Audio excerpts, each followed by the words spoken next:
नमस्कार दोस्तों, स्वागत है आप सभी का आपके अपने YouTube चैनल वैष्णवी शिक्षा क्लासेस में। आज हम बात करेंगे डेविड गॉगिंस की। डेविड गॉगिंस ही क्यों? क्योंकि डेविड गॉगिंस के जीवन की कहानी कहीं ना कहीं हम लोग से कनेक्ट करती है। जो बड़े या छोटी परेशानी में उलझे हैं, उन्हें गॉगिंस की बातें काफ़ी कुछ सिखाती हैं। कैसे एक साधारण दुखी इंसान असाधारण काम कर गया, कैसे अपने जीवन को सिर्फ बदला ही नहीं बल्कि ट्रांसफॉर्म कर पाया। डेविड को दुनिया का सबसे मजबूत और फिट इंसान का खिताब हासिल है। कौन विश्वास करेगा कि नेवी सील, आर्मी रेंजर और एयरफोर्स टैक्टिकल एयर कंट्रोलर जैसे कठिन परीक्षण पूरा करने वाले इस शख्स के लिए बचपन एक बुरा सपना था। रंग भेद, गरीबी, पूर्वाग्रह और शारीरिक शोषण ने उन्हें अवसाद और फिर अपराधी बनाने की स्थिति में ला दिया था। चलिए जानते हैं कैसे एक उदास, हताश और ओवरवेट युवक ने खुद को अमेरिकी सशस्त्र बलों के आइकन और अमेरिका के द फिटेस्ट रियल मैन के रूप में बदला। आत्म अनुशासन, मानसिक दृढ़ता और कड़ी मेहनत से गोगिंस ने खुद को दुनिया के शीर्ष एंड्योरेंस एथलीट में से एक में बदल दिया। उनके बारे में थोड़ा सोचने के बाद आपको लग रहा होगा कि वो किस्मत वाले हैं या कोई सुपरमैन, पर सच तो ये है कि वो हमारी तरह ही एक आम इंसान है। बस अंतर यह है कि उनका माइंडसेट, खुद को बदलने का जुनून। क्या आप में भी खुद को बदलने का जुनून है? ये सवाल आप खुद से करिए। गॉगिंस का जन्म 17 फरवरी 1975 में हुआ था। वर्तमान में उनकी उम्र 48 साल है। आप यकीन करेंगे कि डेविड 1981 में अपने माता पिता और भाई ट्रूनेस जूनियर के साथ विलियम्सविले, न्यूयॉर्क में पैराडाइज रोड नामक सड़क पर रहते थे, जबकि गॉगिंस के पड़ोस में आदर्श नागरिक थे, जिनमें मुख्य रूप से गोरे लोग शामिल थे। वह अपने घर के अनुभव का वर्णन इस प्रकार करते हैं: धरती पर नरक। नरक शायद इसलिए कहा होगा उन्होंने क्योंकि उनका जो बचपन था वो बुरे भयानक सपने जैसा था। डेविड की मां ने दुर्व्यवहार के कारण उनके पिता को छोड़ दिया था और अंततः खुद और अपने बच्चों को लेकर ब्राज़ील, इंडियाना में गोगिंस के दादा दादी के साथ रहने चली गई। जब गोगिंस ने तीसरी कक्षा में दाखिला लिया तो स्कूली शिक्षा की कमी के कारण उन्हें सीखने की विकलांगता का पता चला। उन्हें सीखने में कठिनाई हुई क्योंकि बफेलो, न्यूयॉर्क में अपने शुरुआती वर्षों के दौरान बाल दुर्व्यवहार के कारण वह तनाव से पीड़ित थे। तनाव के कारण उन्हें हकलाने की समस्या हो गई। स्कूल में उन्हें नस्लवाद का शिकार भी होना पड़ा। एक बार तो हद तब हो गई जब गोगिंस ने अपनी स्पेनिश नोटबुक पर नाइजर SIC, हम तुम्हें मार डालेंगे, लिखा पाया था। ये सब यहीं थमने वाला नहीं था। 16 साल की उम्र में एक छात्र ने डेविड की कार के दरवाजे पर निगर पेंट स्प्रे कर दिया था। तभी उन्होंने संयुक्त राज्य वायु सेना में शामिल होने का निर्णय लिया। गोगिंस के दादाजी ने उनसे पहले वायु सेना में सेवा की थी और उन्हें इसमें शामिल होने के लिए प्रेरित किया। डेविड ने अपने अनोखे अनुभव पर एक किताब भी लिखी है, कांट हर्ट मी, जो मोटिवेशनल और सेल्फ हेल्प जॉनर में बेस्ट सेलर रही है। अगर आपको शॉर्ट में समझाऊं तो इस पुस्तक के 4 मुख्य अंश हैं। पहला, मानसिक सीमाओं को बढ़ाया जा सकता है। दूसरा, दर्द और पीड़ा आपको अपनी पूरी मानवीय क्षमता तक पहुंचने में मदद करते हैं। तीसरा, हम जितना विश्वास करते हैं उससे कहीं अधिक सक्षम हैं। चौथा, अनुशासन और दृढ़ता का अभ्यास करने से वह सब कुछ हासिल करने में मदद मिल सकती है जिसे हासिल करने की इच्छा रखते हैं। डेविड का मानना है कि जीवन क्रूर है और जितनी जल्दी आप इसे स्वीकार करते हैं उतनी ही जल्दी आप इसके लिए तैयार कर सकते हैं। जीवन को देखने का सबसे अच्छा तरीका बुलेट प्रूफ मानसिकता है। डेविड कहते हैं कि जीवन में सफल होने के लिए, कष्टप्रद अनुभवों से निकलने के लिए हमें कोई मुझे चोट नहीं पहुंचा सकता वाली मानसिकता अपनानी होगी। इस किताब में उन्होंने विस्तार से जीवन के कटु अनुभवों से सबक लेने और निराशा को आशा में बदलने की प्रक्रिया को समझाया है। डेविड कहते हैं कि आज के समाज में हम बेहद सुविधाजनक और सुखी जीवन जीने के खतरे में हैं, जो इतना आरामदायक है कि हमें अपनी वास्तविक क्षमता का कभी एहसास नहीं होगा। इस किताब में मानसिक सीमाओं को विस्तारित करने और अपनी वास्तविक क्षमता का एहसास करने में मदद करने के लिए डेविड ने कुल 10 मिशन बताए हैं। इस वीडियो में हम उन्हीं 10 मिशन के बारे में बात करेंगे। चलिए बात करते हैं उनके पहले मिशन के बारे में। पहला मिशन क्या कहता है? मिशन 1 कहता है कि अपनी सभी कठिनाइयों को लिख लें। डेविड अपने निर्दयी पिता की कहानी बताते हैं और यह कि कैसे उन्होंने जीवन में कई भावनात्मक आघात सहे। वे कहते हैं कि जीवन में आने वाली सभी कठिनाइयों का विश्लेषण कर उन्हें दर्ज करें। पर अमूमन ऐसा कौन करता है भाई, जो ये लिखे कि उसके जीवन में कौन कौन से संकट या कठिनाई आ सकती हैं। बचपन से ही हमें बोला जाता है कि शुभ शुभ बोलो। अगर गलती से भी कुछ ऐसा बोल दिया और वो सच हो जाए तो उसको बोल दिया जाता है कि तेरी तो काली जुबान है। लेकिन डेविड के इस मिशन को पढ़ के ऐसा लगा कि वाकई इनका जो नज़रिया है वो आम इंसान से कुछ अलग है। सबसे पहले हमें इस कड़वी सच्चाई को स्वीकारना होगा, तभी हम खुद को कठिनाई से बाहर निकलने के लिए खुद को प्रेरित कर सकते हैं। तो आज से आप भी जीवन में आने वाली संभावित कठिनाइयों को एक जगह लिख के उसका विश्लेषण पहले से ही कर लीजिए। इनका मिशन दूसरा कहता है, ये कहते हैं कि अपनी कमियों को ईमानदारी से स्वीकार करें। जो अधिकांश व्यक्तियों में इसका अपोजिट है, वो अपनी गलती दूसरों पे थोपने में माहिर हैं। दूसरों को गिराकर आप आगे तो डेफिनेटली बढ़ ही जाएंगे, लेकिन क्या उसके आगे खड़ी सच्चाई की दीवार को आप लांघ पाएंगे? डेविड ने इस मिशन में बताया है कि कैसे उन्हें और उनकी माँ को अपनी निर्दयी और क्रूर पिता से बचने के घर से जाना पड़ा। वे कहते हैं कि हमारा दिमाग हमेशा कम से कम प्रतिरोध के रास्ते पर चलेगा, और जब तक आप अपने दिमाग को अनुशासित करना नहीं सीखते, यह आपको हमेशा जीवन में सुरक्षित और औसत रखेगा। सफल होने के लिए स्वयं के साथ पूरी तरह से ईमानदार होना चाहिए और आप खुद को झूठ नहीं बोल सकते। कोई भी आत्म सुधार खुद से पूर्ण ईमानदार बनने से शुरू होता है। मिशन तीसरा कहता है, वो सभी काम करें जो आपको असहज करते हैं, यानी वो सभी काम जो आपको डिफ़िकल्ट लगते हैं वो करने की एक बार चेष्टा तो करें। हो सकता है पहली या दूसरी बार में आप विफल रहें, लेकिन याद रखिए कभी तो सफल होंगे। वो तो आप सभी ने सुना होगा कि इम्पॉसिबल वर्ड को अगर हम अलग अलग करके पढ़ें तो वो खुद बन जाता है आई एम पॉसिबल। डेविड बताते हैं कि मिलिट्री ट्रेनिंग के दौरान सिकल सेल रोग का पता चलने पर उनके सामने 2 विकल्प थे।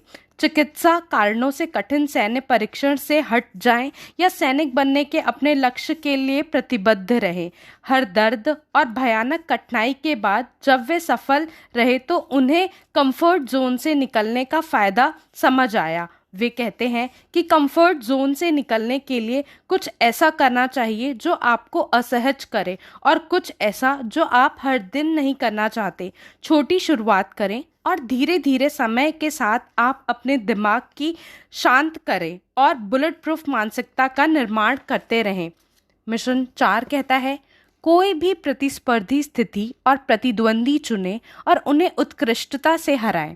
डेविड इस बारे में बात करते हैं कि कैसे जीवन में सब कुछ एक माइंड गेम है।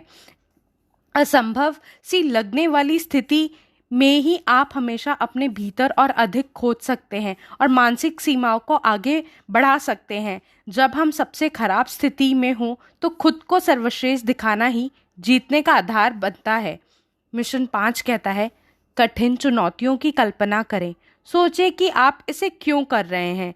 डेविड के अनुसार नेवी सील परीक्षण यह दिखाने के बारे में है कि आप जितना सोचते हैं उससे कहीं अधिक संभाल सकते हैं। इससे मजबूत मानसिकता आती है। उनका कहना है कि एक शांत दिमाग आपको जीवन के सबसे कठिन क्षणों और चुनौतियों से पार पाने में मदद कर सकता है। यह याद रखना कि आपने जो जीत लिया है वह आपके दिमाग में नकारात्मक विचार लूप को बाईपास करने में मदद कर सकता है। जब आप हार मानने से इनकार करते हैं, अपने दिमाग को शांत करने का सबसे अच्छा तरीका है कि जब आप सबसे ज़्यादा छोड़ना चाहते हैं तो पाने के लिए सबसे बेहतर प्रयास करें। विजुअलाइजेशन की कला का फ़ायदा लें। सामने आने वाली कठिन चुनौतियों की कल्पना करना भी बहुत महत्वपूर्ण है कि आप इसे क्यों कर रहे हैं और इन अंधेरे क्षणों को आपको क्या प्रेरणा देगा। मिशन 6 कहता है, उपलब्धियों को अपनी प्रेरणा के लिए उपयोग करें।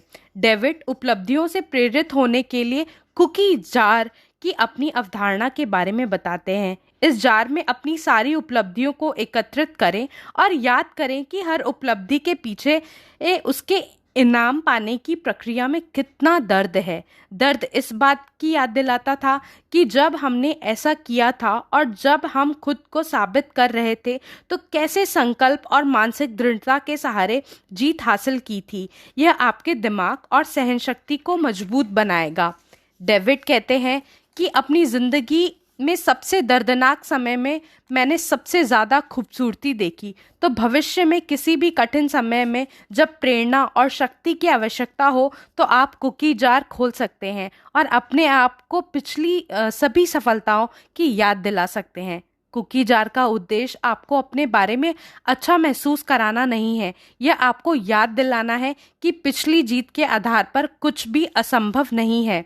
डेविड ने तो अपनी सफलताओं को एक कुकी जार के रूप में प्रस्तुत किया है, लेकिन आप अपनी सफलता से जुड़ी हर याद या वस्तु अपने सामने रख सकते हैं और याद कर सकते हैं कि आपने कितना संघर्ष किया था इसे पाने में। वो कोई भी वस्तु हो सकती है, जैसे आपका मेडल, कोई ट्रॉफी, कोई सर्टिफिकेट या किसी अन्य रूप में, जैसे आपकी पहली सैलरी स्लिप या आपकी कमाई। कोई भी वस्तु जो आपने कठिनाइयों और संघर्ष से हासिल की हो।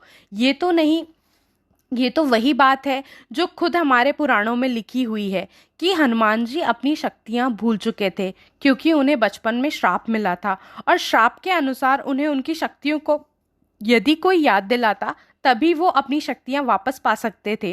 तो जामवंत जी ने उन्हें उनकी शक्तियां याद दिलाते हैं, तभी हनुमान जी सीता जी का पता लगाने के लिए विशाल समुद्र पार कर जाते हैं। सिंपली हम इंसान हैं, भूल जाते हैं यार अपनी शक्तियों को। तो कोई तो जरिया होना चाहिए ना याद रखने का। तो आप भी अपनी उपलब्धियां या उनसे संबंधित वस्तु हमेशा अपनी आंखों के सामने रखो ताकि हमेशा आपको याद रहे कि आप क्या कर सकते हैं। चलिए बात करते हैं मिशन 7। मिशन 7 कहता है, अपने दिमाग से अवरोधों को हटा दें, लगातार विकास की दिशा सोचें। डेविड ने हमें इस अवधारणा से परिचित कराया कि हमारे दिमाग में एक गवर्नर है, यानी हिंदी में कहे तो नियंत्रक। उन्होंने इसे 40% नियम से समझाया है, जो बताता है कि जब हम में से अधिकांश को लगता है कि हम अपनी सीमा को पार कर रहे होते हैं, तब भी हमारे 60% क्षमता का इस्तेमाल नहीं कर रहे होते हैं। दिमाग से नियंत्रण या अवरोध को हटाने का एकमात्र तरीका दर्द को गले लगाना और बेचैनी से खुद को परे धकेल मानसिक सीमाओं को पार करना है। वह बताते हैं कि जब तक अपने दिमाग से गवर्नर हटा नहीं देते, तब तक हम अपनी वास्तविक क्षमता से हमेशा कम रहेंगे। चलिए बात करते हैं मिशन 8। मिशन 8 कहता है, जीवन का अधिकतम लाभ उठाने के लिए अपने लक्ष्यों को निर्धारित करें। ज़्यादातर लोगों में सफल लोगों की गलत छवि होती है। वे सोचते हैं कि अधिकांश सफल लोग उनके अनुमान से वे अधिक काबिल या योग्य हैं। डेविड ने एक कहानी सुनाई कि जब वे विख्यात बास्केटबॉल खिलाड़ी माइकल जॉर्डन से मिले, तब उन्हें पता चला कि माइकल भी दरअसल सिर्फ एक और इंसान ही है।